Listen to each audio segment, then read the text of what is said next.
Yeah, part of me feels like I had to start at the video like that because I feel like the YouTube algorithm would really classify this as restricted for 17-year-olds and above. But I feel like, yeah, if I were to put a warning at the beginning, I guess it would actually keep me from actually restricting my video. Hey, what's up, you guys? It's me, Dark Kitty, over you back again with another video. And now, after years of waiting, we actually got our first trailer for Euphoria Season 3. And let me just start by saying Euphoria is a show I feel like at the time, funny enough, I was a senior when the show came out. I guess I could say I was the almost right demographic for this thing. At the time, I really didn't see any trailers for it. All I knew was, oh, it's a new show with Zendaya on HBO. I might as well just watch it. And I feel like, oh, it's a high school drama with drugs, adult situation, sexual stuff. I'm like, yeah, I've seen 13 Reasons Why. I've seen all these other things like Pretty Little Liars, Gossip Girl. It's gonna be another one of those shows. And midway watching it, I'm like, oh, so this is the kind of topics we're really dealing with here.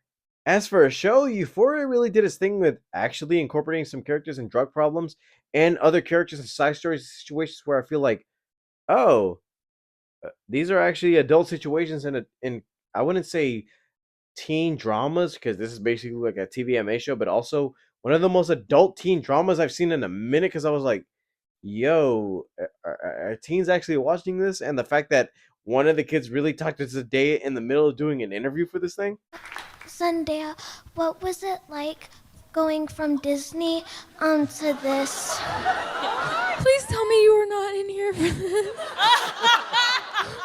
Oh my god. We had a little pause in the pandemic era where I thought, "Oh, we're not getting season 2 anytime soon," and the fact that the show filled us up with I wouldn't say special episodes, but more like I guess presentations of Rue and Jules in the middle of what's been going on after the finale. And the way season 2 started when it came back, I felt like, oh, this was an event week after week because everything felt like, oh, this is just drama and some weird fucked up stuff out of nowhere. I can say fuck because it's a mature show, and also it's one of those. I put the warning in the beginning, so you're well aware when you watched it. Season 2, I felt like at the very end things got put into high gear because Rue, for the most part, lost all the drugs she was supposed to sell out, and the fact that some characters died, and I feel like, oh, yeah, are we going to be seeing any continuation or resolution to those stories in season 3? But after a couple of delays, a change in direction, and also some behind the scenes drama with actors and actresses and directors, where I feel like, oh my god, what's going on with this show? Either cancel it or don't bring it back. Because I feel like the time where I feel like this show should have been good was around when it came out. But I feel like, yeah, the longer wait, I feel like most everybody's going to age out of this. And the fact that they did say, oh, in season 3, we're going to be going to a time jump with these characters. And also some of the rumored stuff I heard, I was like,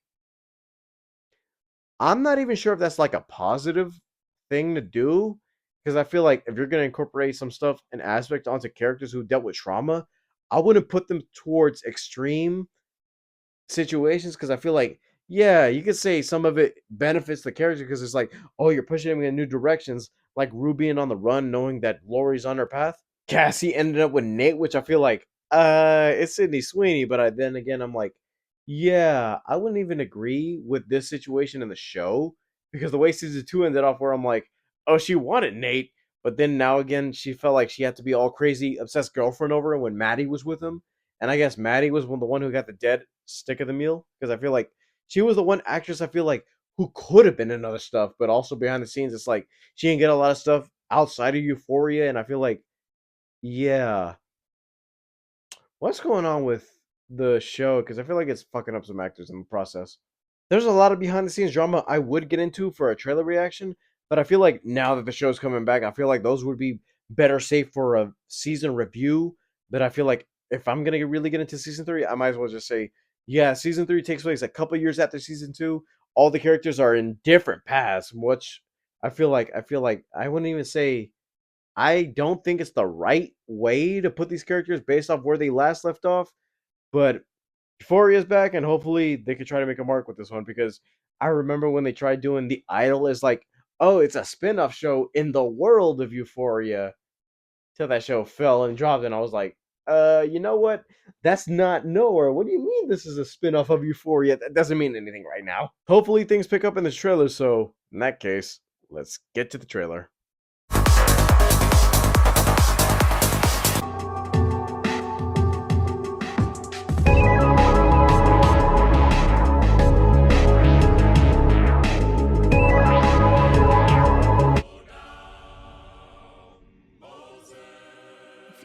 after high school. I don't know if life was exactly what I wished, Hmm. Oh, nudity already. but somehow, for the first time, I was beginning to have faith. Lori. Hello, Rue. You owe me money.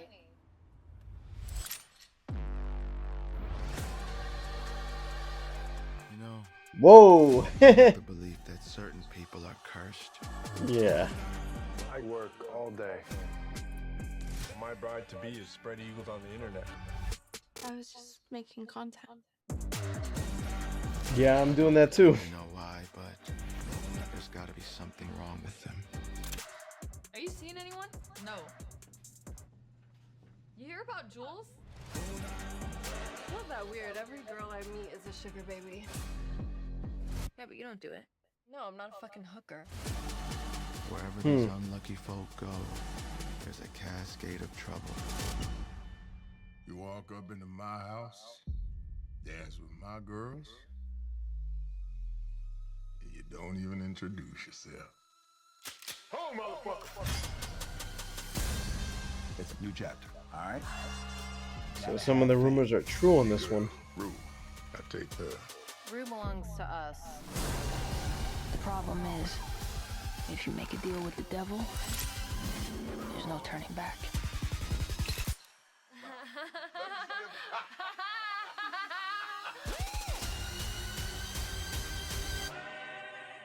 Tell me something. You believe in God? Yeah. Well, let's see if he believes in you.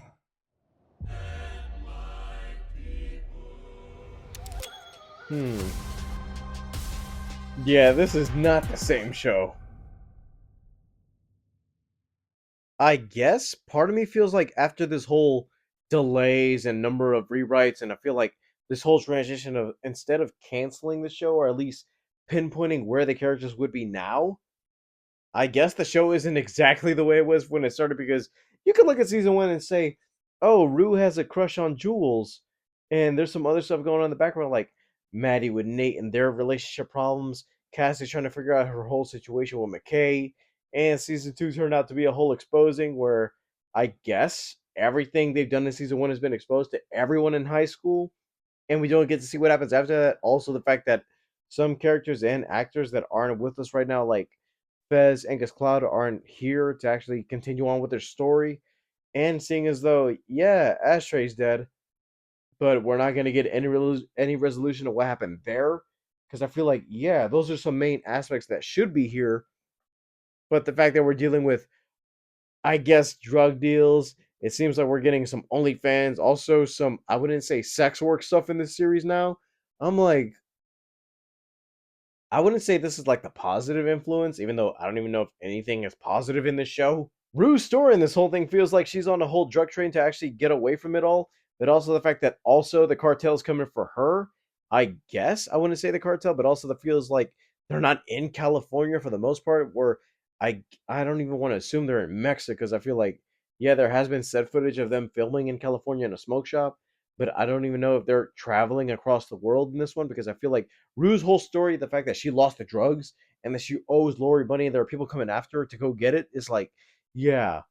Even the fact that I don't even know if it's implied, but I guess she was sold in the fact that I guess they did some stuff to her behind the scenes, but I feel like I'm gonna have to rewatch the show to find out. Also, some decisions with some characters because I feel like Cassie wouldn't even be an OnlyFans model because I feel like, yeah, that's just Sydney Sweeney playing Sydney Sweeney, but instead of OnlyFans, it's just like jeans ads and also makeup.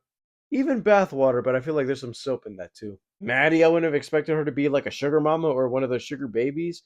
I'm 23 years old. I don't even know what this stuff is.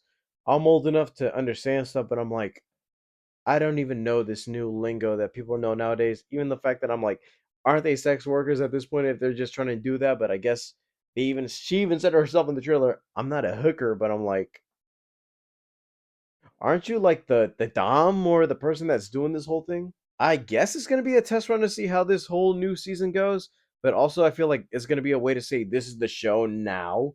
Because Euphoria, I'm gonna be honest, was about a whole group of sophomores leading on their way to high school. And I guess the way that some characters being excluded from this kills some of the stuff that was going on in season 2, because I feel like Kat's whole story of her being self accepted into her body, into her own womanhood was something I'm like, oh, I don't even know why the show even themselves tried to make it so she was ugly, because I was like, she's not bad. She's actually attractive in her own way, and the fact that she was accepting, and the fact that she wasn't just like the fat best friend, and also some behind the scenes stuff, which I'm like, yeah, that's just disrespectful. And the fact that I don't even know what was going on behind the scenes, where I feel like, why would you even stoop that low with some actresses? Because I feel like if they're here to be on a hit show, why go through all this struggle just to be okay? You got to be this, this, and this. But the fact that I'm like, yeah, there's a limit with things going on between series, but I'm like, that's one of those ones I really don't like. I don't want to say the show's cursed, but also the fact that Cal in this season, I don't even know if he's still gonna be normal, or the way, because the actor actually has ALS and he's not even like functioning normally, that he's just standing still, where I'm like, what did happen? Like, I don't even know if his age, because the fact that I know that he shot some stuff for season 3, but it's like, damn, almost everybody after this show is not really going in a positive direction. Even some characters being excluded from the series, where I'm like, either just cancel it or just have this be the final season, because I wouldn't mind like a 3 season trilogy. Euphoria was a show for the time where I feel like at the time, if it weren't for the delays and a couple of the behind the scenes drama, would have been a stellar series. I wouldn't even say uncomparable to 13 Reasons Why, because out of nowhere it became Riverdale. But I would say this show on HBO did its own thing, where I'm like, okay, it's a high school story told from HBO, but yeah, it had some mature situations, some intense moments, even some nudity where I feel like, yeah, this is a little bit too much even for me, where I'm like, yeah, I don't feel comfortable sometimes just watching it. But hopefully they can try and pull this off for season 3, and maybe I might do it week to week, because I feel like if it's going to be the case going through, oh, season 2 was a new story every other week, where everybody was tuning in and also crashed the app whenever the episodes came out. I guess I can try and do that for this season, but if not every episode is hitting, I might as well just do it like a full season review. But in that case, hopefully this ends up being good, and I guess if this ends up being the last season, I might as well just take it as it is. Alright guys, thank you guys for watching. Don't forget to leave a like and subscribe. All my social medias down in the description below. And I'll see you guys next time. Bye, guys.